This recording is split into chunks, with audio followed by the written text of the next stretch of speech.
Harlem in the 1960s was a city of contradictions, vibrant, chaotic, dangerous. The streets were patrolled by the police, but their presence was only a partial deterrent. In this neighborhood, power did not always reside in uniforms or badges. Frank Lucas, a quiet man in his 30s, wielded influence that surpassed even the local police, moving through the streets with an authority few dared to challenge. Before we dive into this story, let us know where you are watching from. And if you love true crime cases, don't forget to subscribe so you don't miss the next episode. Frank Lucas, born in 1930 in La Grange, North Carolina, Lucas was one of 10 children in a poor family. Poverty and scarcity taught him discipline and the importance of understanding human behavior. From an early age, he learned that observing people, knowing what motivated them, and how they reacted to fear or opportunity, could be more powerful than any physical force. In his teens, Lucas migrated north, eventually settling in Harlem. The neighborhood was a battlefield for control. Gangs fought for territory, dealers competed fiercely, and police patrols were omnipresent yet often ineffective. While many relied on fear or violence to assert dominance, Lucas relied on intelligence, strategy, and careful observation. He began working under Bumpy Johnson, a Harlem legend who had survived decades of crime without losing his grip on the streets. Bumpy taught Lucas that influence often outweighed violence. Fear could enforce compliance temporarily, but loyalty, respect, and discretion created lasting authority.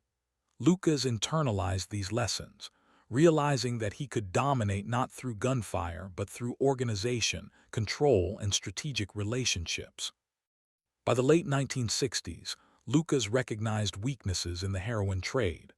The mafia controlled supply but relied on intermediaries, inflated costs, and intimidation. Lucas saw an opportunity: directly import heroin from Southeast Asia, maintain quality, brand the product, and bypass the mafia's network entirely. He created Blue Magic, a heroin brand that promised purity and reliability. Dealers trusted it, users preferred it, and Lucas established an authority that extended beyond violence. His operation was quiet, disciplined, and invisible. The police patrolled Harlem, but Lucas's influence dictated the market, the loyalty of associates, and the daily rhythm of the streets. Lucas ran Harlem like a corporation. Shipments were tracked, personnel were disciplined, and finances were meticulously controlled. Loyalty was rewarded, betrayal punished quietly. To law enforcement, he appeared as an ordinary man. To the streets, he wielded unmatched power. In a city of chaos, Frank Lucas had created order, and his authority often exceeded that of the police, who ostensibly maintained control. By 1970, his empire extended beyond Harlem into Philadelphia and New Jersey. Lucas's silent but absolute control left the mafia powerless and law enforcement perpetually a step behind. Harlem had a ruler who never needed to display violence publicly. His influence was embedded in the system itself. The story of Frank Lucas demonstrates a paradox. A man without a badge, without official authority, and operating outside the law could wield more power than the police simply by understanding people, systems, and opportunity. By the early 1970s, Frank Lucas had transformed the heroin trade in Harlem. The mafia, long dominant, relied on multiple middlemen, inflated prices, and intimidation. Lucas realized that control over the supply chain was the key to outmaneuvering them, and even outpacing law enforcement. He established direct connections to suppliers in Southeast Asia, sourcing heroin straight from the Golden Triangle. This bypassed the mafia entirely, reducing costs, improving quality, and giving him a product that dealers and users could trust. The efficiency of his system was unmatched. It operated like a corporation while remaining invisible to police investigations. Blue Magic became more than just heroin. It was a symbol of reliability and control. Dealers preferred it because it sold faster. Users preferred it because it was pure. Lucas's influence spread silently. He didn't need to intimidate or threaten. The The streets obeyed the rules of his empire without ever seeing him enforce them. His authority had begun to surpass that of the police, who could patrol streets but could not dictate loyalty or market behavior. Lucas organized his associates with meticulous discipline. Each person had a defined role, shipments were carefully compartmentalized, and sensitive information was shared only on a need-to-know basis. Mistakes were punished quietly, loyalty rewarded generously. Violence was rare, used only as a strategic tool, not as a display of power. The police noticed that Harlem's heroin market was unusually organized, but they could not locate its source. Lucas's dual existence, ordinary man in public, powerful strategist in private, shielded him from scrutiny. Law enforcement could not match his intelligence, discretion, and organizational efficiency. In a neighborhood teeming with crime, Lucas commanded more influence than the officers who patrolled it. Expansion was strategic. Lucas extended his network to Philadelphia and parts of New Jersey, replicating the same disciplined system. Dealers shifted allegiance because his product was superior and his organization reliable. The mafia, accustomed to enforcing control through fear, found their traditional methods ineffective. Even police operations struggled to identify the backbone of his empire. Lucas's genius lay in combining operational control with psychological insight. He understood that loyalty and predictability created more enduring influence than intimidation or arrests. The streets followed his rules because his system rewarded compliance and punished betrayal efficiently, without spectacle, without chaos. By controlling supply, managing associates, and maintaining invisibility, Lucas had built a network where his power was absolute. The police could watch, investigate, and patrol, but they could not command loyalty, nor could they dominate the market he controlled. Harlem streets were silent witnesses to a power far greater than any badge could enforce. Frank Lucas had proven that authority does not always reside in uniforms. Understanding human behavior, systems, and opportunity can create influence stronger than any legal enforcement, and that is exactly what he had achieved. By the mid-1970s, Frank Lucas's empire had grown far beyond Harlem. Philadelphia, parts of New Jersey, and smaller cities were now connected to his distribution network.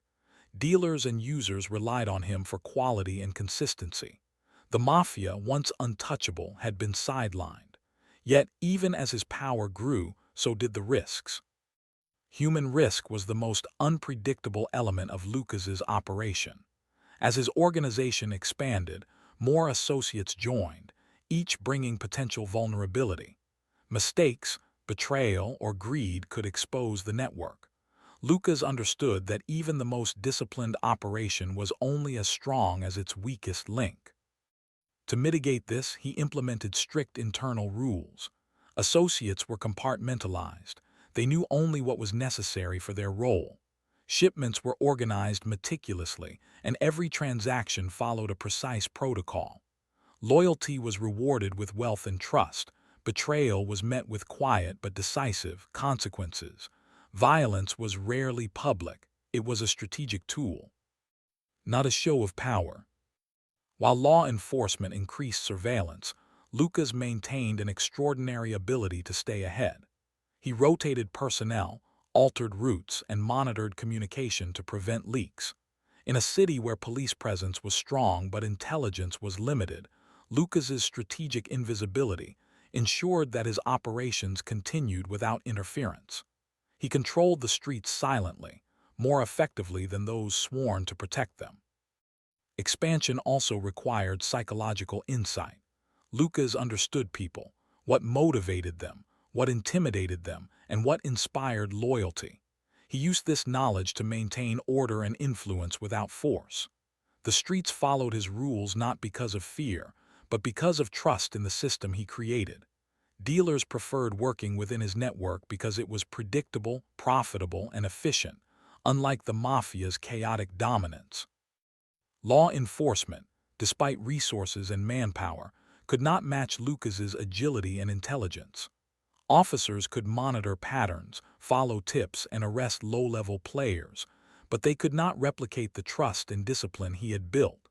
His power stemmed from relationships, organization, and foresight, qualities beyond the reach of patrols or investigations. Lucas's silent authority extended beyond enforcement or crime. It was a system that dictated behavior. Harlem's streets obeyed him because his operation worked. Dealers sold his product, users bought it, and the community adapted to his invisible rules. The police could intervene, but they could not control the underlying market that Lucas had constructed. By combining operational precision, human insight, and strategic invisibility, Frank Lucas demonstrated that power could exist outside the law. In Harlem, authority was no longer solely determined by badges or guns. Lucas had shown that intelligence, foresight, and organization could create a form of control that even the police could not match. By the late 1970s, Frank Lucas's empire, though powerful and disciplined, began to face its first real threats. Even the most organized networks have weaknesses, and Lucas's depended on human loyalty, secrecy, and operational control. Once law enforcement began focusing on him, cracks started to appear. Federal agencies, the DEA, FBI, and local police, had been observing Harlem's heroin market for years. They noticed a strange consistency, a high-quality product, minimal street violence, and dealers who followed an invisible code. Investigators realized that the operation was centralized and sophisticated, but locating its source was challenging. Lucas's meticulous compartmentalization made it nearly impossible to trace shipments directly to him. The greatest threat, however, came from within. As the organization expanded, more associates were involved, and human vulnerability increased. Arrests, pressure, or greed could, and eventually did, force some to cooperate with authorities. Even the most disciplined individuals could be broken under the weight of legal consequences. When law enforcement began arresting key associates, the structure Lucas had so carefully built started to falter. Informants revealed shipment routes, distribution points, and operational methods. Even the silent discipline he instilled could not prevent human weakness from creating exposure. The same operational efficiency that had made the empire untouchable now provided authorities with clear evidence of criminal activity.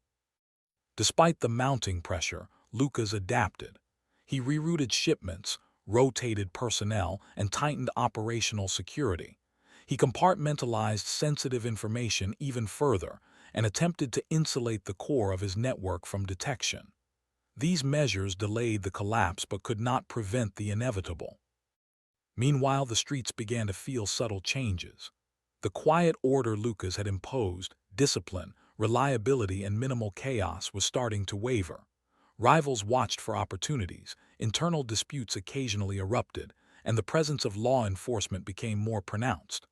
The silent empire, once immune to disruption, now faced multiple forces simultaneously: human betrayal, investigative pressure, and the inherent risks of operating outside the law. Lucas's story at this stage highlights a central paradox of power. Even when authority surpasses that of formal institutions, it remains vulnerable to exposure. Intelligence, discipline, and foresight can create dominance, but human unpredictability and legal scrutiny are constants that cannot be fully controlled. For the first time, the balance shifted. The police, once unable to influence the streets Lucas ruled, now had leverage through evidence, informants, and arrests. His empire, built in silence and operating with more power than the authorities, was now entering its most dangerous phase. The man who had outsmarted the mafia and overshadowed the police faced forces that could dismantle even his most disciplined creation. Harlem's quiet king, who had ruled in invisibility, now confronted the inevitable reality. Absolute power, even when built on strategy and intelligence, is never permanent. By the late 1970s, the empire Frank Lucas had built in silence began to crumble. Federal authorities had compiled an overwhelming case against him. Surveillance, financial records, and, most importantly, testimony from former associates exposed the network he had meticulously managed. The very discipline and organization that had made him untouchable now provided prosecutors with a roadmap to dismantle his empire. Arrests came swiftly. Key lieutenants were taken into custody, and under the pressure of long sentences, some agreed to cooperate. The information they provided revealed shipment routes, distribution centers, and operational hierarchies. For the first time, Lucas's silent control over the streets was directly threatened. Lucas faced the full force of the federal judicial system. His trial became a national spectacle, highlighting the scale and sophistication of his operation. Prosecutors emphasized that he had imported heroin directly from Southeast Asia, bypassing the mafia, and built a distribution system that spanned multiple cities. Blue Magic, once a symbol of reliability and silent authority, now served as evidence of criminal enterprise. Despite the mounting evidence, Lucas maintained his composure. In court, he framed himself as a disciplined operator rather than a violent criminal, arguing that he had kept the streets orderly and avoided unnecessary bloodshed. Yet the legal system, armed with extensive documentation and witness testimony, was relentless. Conviction was inevitable. The sentences were harsh. Associates were imprisoned or offered plea deals. Lucas himself received a lengthy federal term. The streets of Harlem, which had operated under his quiet authority, erupted in chaos once more. Rival gangs fought to reclaim territory. Dealers scrambled to establish new networks, and the stability imposed by Lucas vanished almost overnight. Even the mafia, sidelined for years, observed the collapse carefully. They had been defeated not by force but by strategy, discipline, and foresight. Now, Lucas's fall served as a lesson in the limitations of even the most brilliant criminal mind. Human vulnerability, legal scrutiny, and the scale of operations could overturn any empire built outside the law. Yet his influence endured, if only as a cautionary tale. Law enforcement studied his methods, recognizing that discipline, organizational intelligence, and loyalty management allowed him to dominate the market in ways that traditional policing could not. Criminologists later cited his operations as a case study in power, influence, and the management of complex networks. Harlem felt the vacuum immediately. Violence surged, disorder returned, and the invisible order Lucas had imposed disappeared. The streets had once been governed by his silent authority, more powerful than police intervention. But now, without him, the fragile balance of control was lost. Frank Lucas had outsmarted law enforcement for years, but even the most disciplined, intelligent empire built on silence is vulnerable. His fall underscores the paradox of power. Strategy and foresight can create dominance, but human unpredictability and legal consequences remain constants that no one can escape. After serving a significant portion of his federal sentence, Frank Lucas returned to Harlem a changed man. The streets he once controlled, silent, disciplined, and predictable, had shifted. Rival gangs filled the void, violence surged, and the temporary order he had imposed vanished. Yet for Lucas, the story was never just about crime. It was about power, strategy, and human behavior. In his later years, Lucas largely withdrew from the drug trade. He occasionally spoke to journalists, appeared in documentaries, and offered reflections on the rise and fall of his empire. He emphasized loyalty, discipline, and foresight, framing his experience as a study in management and human psychology rather than a tale of glorified crime. Lucas's legacy is twofold: operational and cultural. Operationally, he demonstrated that criminal enterprises could function like corporations. By sourcing heroin directly from Southeast Asia, controlling quality, branding the product, and organizing associates with discipline, he created a network that outperformed the mafia and evaded law enforcement for years. Analysts later studied his methods to understand organized crime, leadership, and human behavior in complex systems. Culturally, Lucas became a symbol of intelligence and audacity. Movies, books, and documentaries portrayed him as a man who had outsmarted law enforcement and the mafia alike. Harlem remembered him not just as a criminal, but as someone who had imposed a strange, quiet order on chaotic streets, a ruler whose authority exceeded that of badges and uniforms. Lucas also reflected on the human cost of his empire: associates imprisoned or dead, families disrupted, and communities harmed. He acknowledged mistakes and accepted responsibility, emphasizing that even the most intelligent and disciplined systems are vulnerable to betrayal, legal scrutiny, and the unpredictability of human behavior. Frank Lucas passed away in 2019, but his story continues to instruct. For years, he had wielded more power than the police in Harlem, controlling markets, loyalty, and behavior with strategy rather than violence. Yet, his empire was ultimately impermanent, dismantled by human vulnerability, law enforcement, and the weight of its own complexity. The key lesson of Lucas's life is clear. Authority is not solely defined by official power or visible force. Strategy, foresight, discipline, and understanding human nature can create influence that rivals or surpasses institutional control. Lucas did not merely run the streets of Harlem. He studied them, shaped them, and left a legacy that continues to influence the study of power, organized crime, and human behavior.